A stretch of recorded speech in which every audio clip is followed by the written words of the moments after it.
Assalamualaikum warahmatullahi wabarakatuh. Alhamdulillahirabbil alamin wa bihi nasta'in ala umuri dunya waddin. Wassalatu wassalamu ala asyrafil anbiya'i wal mursalin wa ala alihi wa sahbihi ajma'in. Amma ba'du.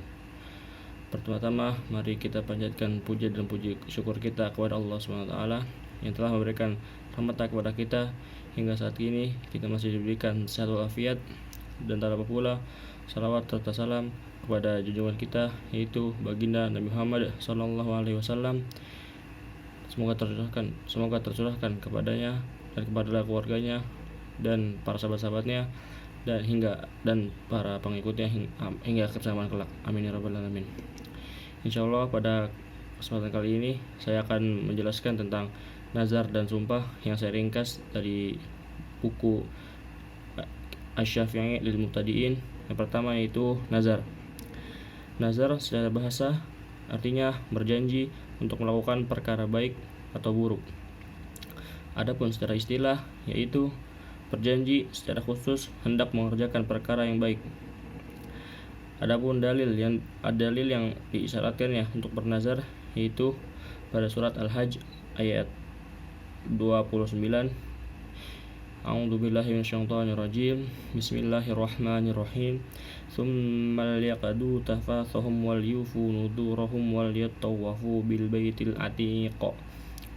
Kemudian hendaklah mereka menghilangkan kotoran yang ada pada badan dan menyempurnakan nazar-nazar mereka dan melakukan tawaf dengan mengelilingi Baitul Atiq. Adapun sabda Nabi yaitu man nazar ayyuti Allah falyuti'hu wa man nazar ayyasiyahu fala ya'sihi. Barang siapa bernazar untuk menaati Allah, hendaknya dia taat kepadanya, dan barang siapa bernazar untuk bermaksiat kepada Allah, maka janganlah dia memaksiatinya. Hukum bernazar yaitu makruh sesuai hadis riwayat Ibnu Umar. Nahan Nabi sallallahu alaihi wasallam, Allahumma shalli wa sallim wa barik alaihi, anin nadri qala innahu la yaruddu syai'an wa innama yustakhraju bihi minal bakhili. Rasulullah sallallahu alaihi wasallam melarang nazar. Beliau bersabda, nazar itu tidak akan merubah sesuatu apapun, bahkan nazar itu hanya keluar dari orang yang bakhil. Syarat-syarat orang yang bernazar yaitu Islam, kedua berakal, ketiga balik, dan keempat diucapkan. Adapun macam-macam nazar menjadi 4 bagian, yaitu yang pertama nazar mu'allaq, yaitu bernazar akan melakukan ketaatan yang dikaitkan dengan perkara tertentu yang berupa mendapat kenikmatan atau terhindar dari bahaya. Yang kedua yaitu nazar ghairu mu'allaq, yaitu bernazar akan melakukan amalan ketaatan tanpa mengaitkan dengan sesuatu apapun. Yang ketiga yaitu nazar untuk perkara yang akan datang, sehingga orang yang mengucapkannya harus melaksanakan nazarnya pada hari yang telah dia tentukan. Yang keempat yaitu terakhir nazar al-lajjaj, yaitu bernazar untuk meninggalkan suatu perkara tertentu atau melakukannya dalam keadaan kalap atau sangat marah. Bab sumpah. Sumpah secara bahasa yaitu tangan kanan. Adapun secara istilah yaitu menegaskan suatu perkara yang kurang mantap, sama saja untuk perkara yang telah terjadi atau belum terjadi, untuk menafikan sesuatu atau menetapkannya. Dalil disyaratkannya sumpah dalam Al-Quran yaitu pada surat Al-Maidah ayat 89 yang berbunyi, A'udzubillahi minasyaitonirrajim. Bismillahirrahmanirrahim. La yu'akhidhukumullahu billagwi fi aymanikum walakin yu'akhidhukum bima aqadtumul ayman.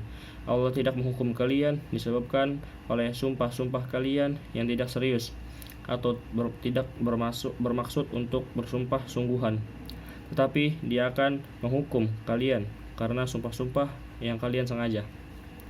Adapun dari hadis Nabi yaitu kathiran mimma kana an-nabiy sallallahu alaihi wasallam Allahumma shalli wa barik alaihi yahlifu la wa muqallibul qulubi. Kalimat sumpah yang sering diucapkan oleh Nabi sallallahu alaihi wasallam adalah demi zat yang membolak-balikkan hati.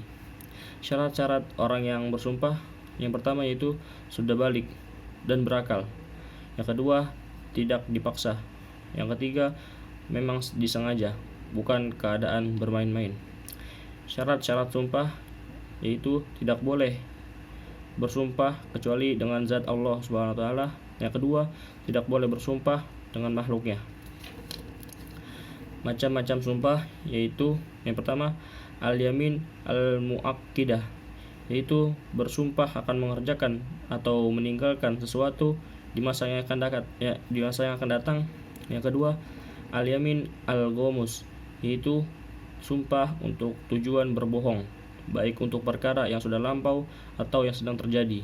Yang ketiga yaitu al-yamin al-lagu, yaitu sumpah dengan suatu perkara yang sudah lampau atau yang sedang terjadi dengan persangkaan bahwasanya hal itu terjadi karena mendapat informasi padahal kenyataannya adalah sebaliknya. Kafarah melanggar sumpah terbagi menjadi dua, yaitu kafarah bagi orang yang berkemampuan, yaitu yang pertama membebaskan budak mukmin tanpa cacat secara fisik yang menghalanginya kerja. Yang kedua yaitu memberi makan 10 orang miskin, di mana setiap orang diberikan bahan makanan pokok penduduk sekitar kira-kira 544 gram. Yang ketiga yaitu memberi pakaian 10 orang miskin dari jenis pakaian yang layak untuk dipakai. Adapun yang kedua yaitu kafarah bagi orang yang kesulitan, yaitu orang yang tidak mampu untuk mengerjakan salah satu dari 3 perkara tersebut, maka dia harus berpuasa selama 3 hari, dianjurkan untuk berturut-turut, namun boleh juga dikerjakan secara terpisah-pisah. Waktu membayar kafarah, jika kafarahnya berbentuk harta, maka boleh dikeluarkan sebelum terjadi pelanggaran sumpah atau sesudahnya. Yang kedua, jika kafarahnya berupa puasa, maka tidak boleh dikerjakan kecuali setelah terjadi pelanggaran sumpah. Alhamdulillahirrahmanirrahim. Telah selesai penjelasan kita pada hari ini. Semoga apa yang saya sampaikan dapat bermanfaat bagi para pendengar, khususnya untuk diri saya sendiri. Apabila terdapat kesalahan, itu datang dari saya, dan apabila terdapat kebenaran, itu datang dari Allah Subhanahu wa taala. Mungkin hadza minni. Assalamualaikum warahmatullahi wabarakatuh.